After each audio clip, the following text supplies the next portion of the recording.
last November 7 po kasi ay nag-complain po ng chest discomfort si Apollo Kibuloy that prompted po the PNP General Hospital to conduct medical examination. At lumabas po doon sa medical examination considered as life-threatening.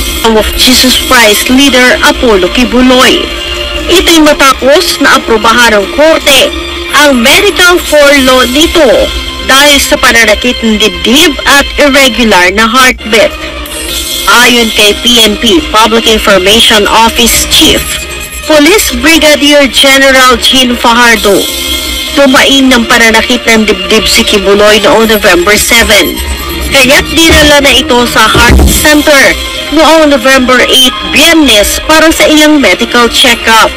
Ito lang po ay para bigyang daan po yung gagawin pong medical examination dahil marami po yung kailangang gawin po sa kanya, yung pong sinasabi ko kanina na irregular heartbeat ay based po yun doon sa ECG na ginawa po ng PNPGH. But this time around, dahil po to check po, remember po meron po siya before na medical condition, nag-undergo na po siya ng heart procedures before, so just to make sure po na hindi po malalagay sa alanganin po yung kanyang buhay po at yung kanyang medical condition po ay minarapat po. So nag-undergo po siya doon ng further test like 2D echo, stress test, blood chemistry, and other heart-related examination and assessment.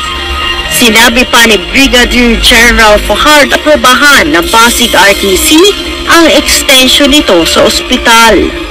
Naka-receive po through email ang PNP Custodial Center ng kopya po ng order ng RTC Pasig extending the medical furlough of Apollo Kibuloy hanggang November 16 po ng 5 p.m.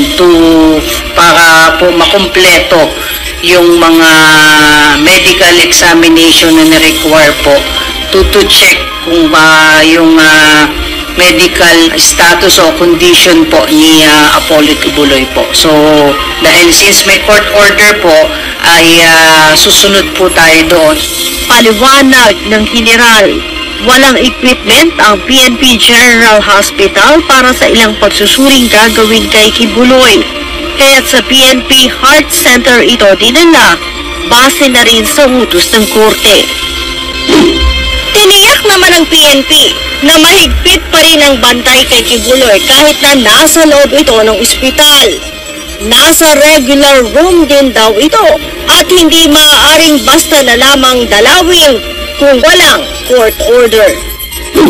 Government doctors po ito, hindi po pwedeng makapamili po at in fact, restricted din po at limited yung po pwede pong dumalaw sa kanya. Hindi po pwedeng hanggat andoon po siya sa Philippine Heart Center ay kahit sino ay pwedeng dumalaw. That is a restricted area. Meron tayong security personnel na nagbabantay. NPGS is also monitoring daily yung kanyang activities and even yung mga medical examination being conducted on him po.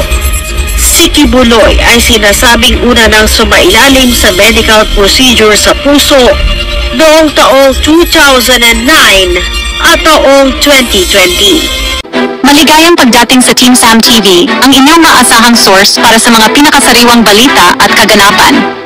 Kaya, i-click na ang subscribe button at huwag kalimutang pindutin ang bell para ma-notify kayo sa tuwing may bago.